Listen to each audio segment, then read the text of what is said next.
नमस्कार दोस्तों, कहानियों की दुनिया में आपका स्वागत है।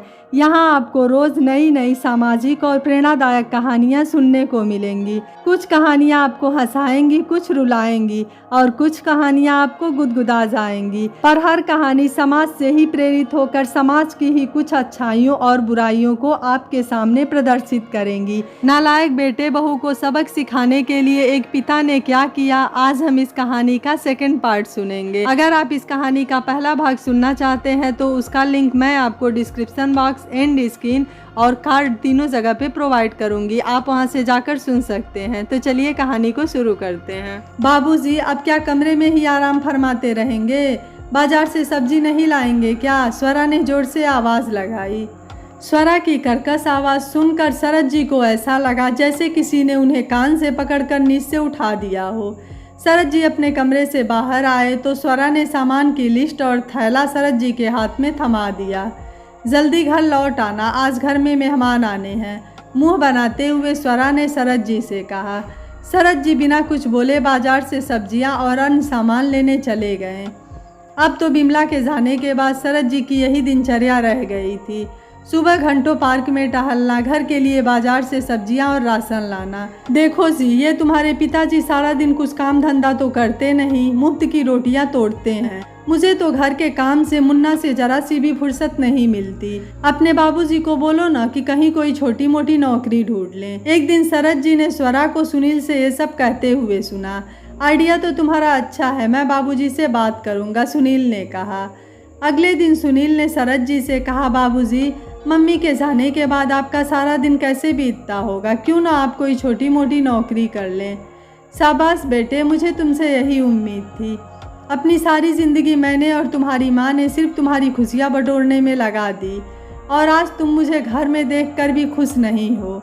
वैसे भी मैं तुम्हें एक बात साफ साफ बता दूं कि मैं मुफ्त की रोटियां नहीं तोड़ता।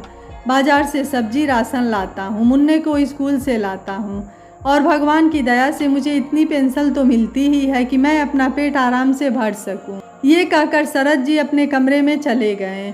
कुछ दिन बाद सुनील और स्वरा को घर में एक बड़ी पार्टी रखनी थी, इसलिए सुनील ने शरद जी से कहा, बाबूजी, मैं और स्वरा ये सोच रहे थे कि क्यों ना आप नीचे गैराज में शिफ्ट हो जाएं।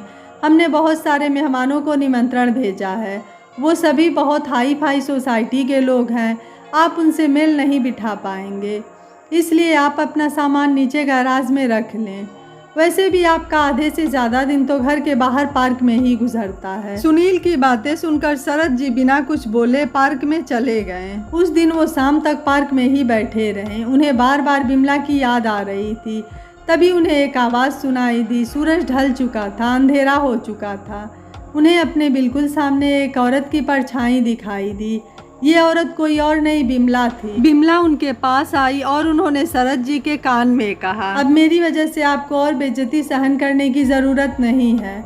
अगर बच्चे हमारी कदर नहीं कर सकते, हमें सम्मान नहीं दे सकते, तो घुट घुट कर मरने से अच्छा उनसे रिश्ता ख़त्म कर लेने में ही भलाई है।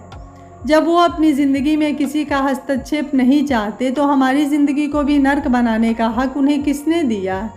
अब समय आ गया है कि आप बच्चों को सबक सिखाओ। उनके किए की सज़ा उन्हें ज़रूर मिलनी चाहिए। माता पिता, भाई बहन, रिश्ते नातों की समझ तो उन्हें होनी ही चाहिए। रिश्तों की अहमियत तो उन्हें समझनी ही पड़ेगी। ये कहकर बिमला शरद जी की आंखों से ओझल हो गई।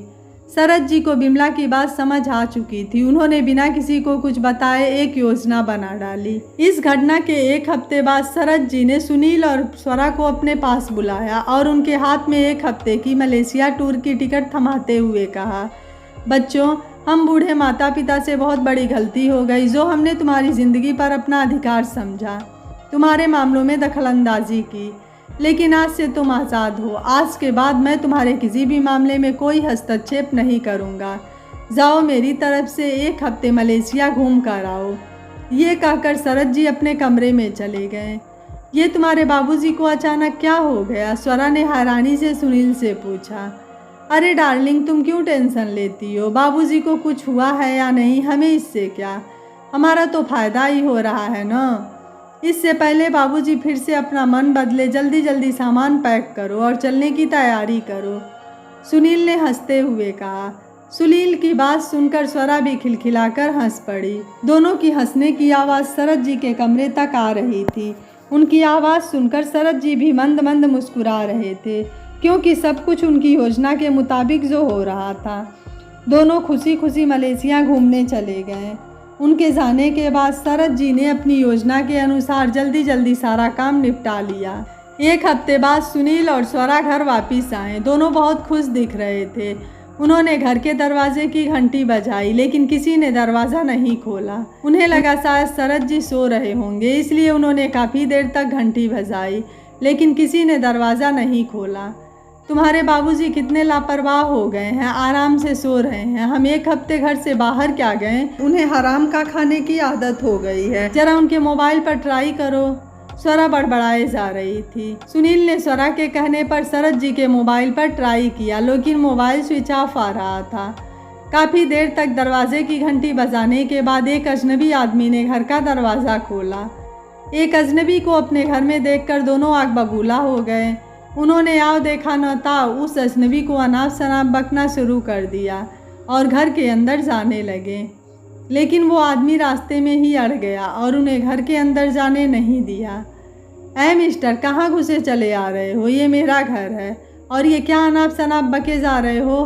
फ़ौरन यहाँ से चले जाओ, वरना मैं अभी चौकीदार को बुलाकर तुम्हें धक्के मारकर यहाँ से निकलवा दूँगा। उस आदमी ने गुस्से में कहा, तुम्हारा घर? तुम पागल तो नहीं हो गए हो? ये घर हमारा है और मेरे बाबूजी कहाँ हैं? बुलाओ उन्हें। सुनील ने भी गुस्से में कहा, कौन से बाबूजी को बुलाऊं? यहाँ कोई बाबूजी नहीं रहते, यहाँ बस मैं और मेरा परिवार रहते हैं, उस आदमी ने कहा। दोनों का शोर सुनकर चौकीदार भी वहाँ आ गया। उसे देखते ही सुनील ने कहा, चौकीदार भैया, ये घर हमारा है ना? बताओ जरा इस पागल आदमी को। नहीं साहब, ये घर अब आपका घर नहीं है। इस साहब ने इस घर को आपके बाबूजी से खरीद लिया है।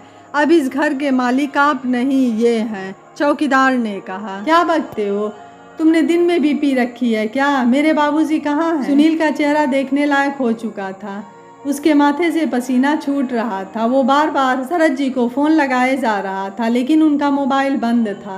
काफ़ी देर परेशान होने के बाद वो बिल्डिंग के बाहर आकर खड़े हो गए और सोचने लगे कि आखिर क्या किया जाए। सुनील बहुत परेशान हो चुका था। उसने चौकीदार के पास आकर दोबारा विनती की, भैया मेरे बाबूजी का फ़ोन भी बंद आ रहा है, अगर आपके पास उनका कोई पता हो तो आप मुझे दे दीजिए प्लीज़। चौकीदार ने कहा, साहब आपके जाने के बाद बड़े साहब ने ये घर बेच दिया और ये सुनने में आया है कि उन्होंने एक बड़ा फ्लैट खरीद लिया है और शायद एक अनाथ को भी अपना लिया है जो दिन रात उनकी सेवा करता है। जाने से पहले मुझसे कह गए थे कि जब भी आप वापस आएँ आपकी बात उनसे करा दूँ। फिर चौकीदार ने अपने मोबाइल से शरद जी को फ़ोन लगाया। फ़ोन मिलने के बाद उन्होंने फ़ोन सुनील को दे दिया। हेलो बाबूजी, ये क्या पागलपन है? आप इस वक्त हैं कहाँ? और ये कैसा मजाक है?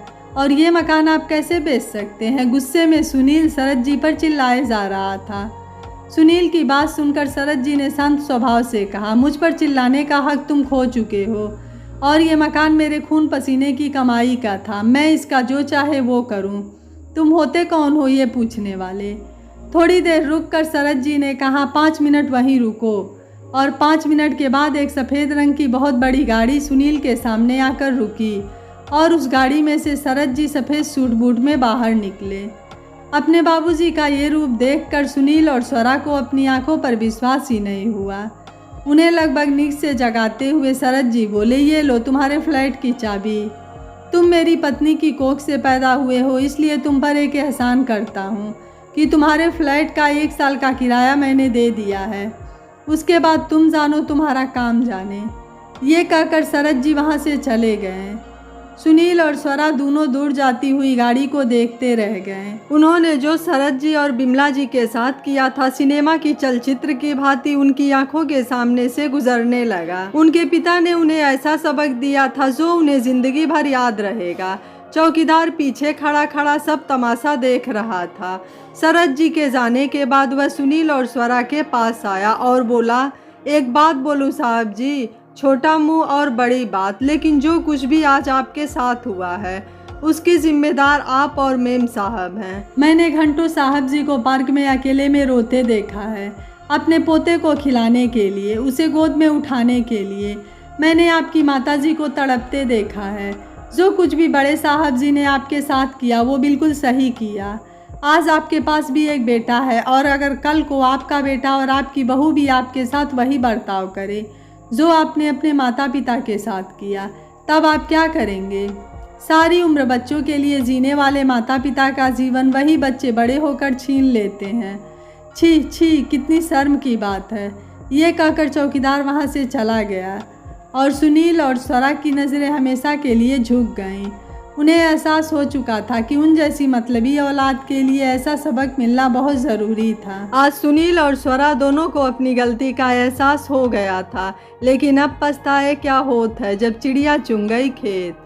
दोस्तों, बच्चे माँ बाप के प्यार को उनकी कमज़ोरी समझ लेते हैं। बच्चों को प्यार देना, उनकी ज़रूरतों का ख्याल रखना माँ बाप का फ़र्ज़ है। वह किसी भी हद तक जाकर अपने बच्चों की ज़रूरतों को पूरा करते हैं। तो क्या बच्चों का फ़र्ज़ नहीं है कि बुढ़ापे में माँ बाप को सम्मान दें, उनकी इज्जत करें और उनकी ज़रूरतों का ध्यान रखें? जब बच्चे माँ बाप को बात बात पर अपमानित करने लगे तो उन्हें भी बच्चों का मोह छोड़कर इस तरह का कदम उठाना चाहिए, ताकि बच्चों को भी यह सबक मिल सके कि माँ बाप सिर्फ उन्हें लाड दुलार ही नहीं दे सकते हैं, उन्हें ज़िंदगी का सबक भी दे सकते हैं। यह कहानी आपको कैसी लगी है? आप हमें अपनी राय कमेंट ज़रूर करिएगा। वीडियो पसंद आया है तो वीडियो को लाइक, शेयर एंड चैनल को सब्सक्राइब कर लीजिएगा। Thank you for watching. मिलते हैं अगली कहानी में।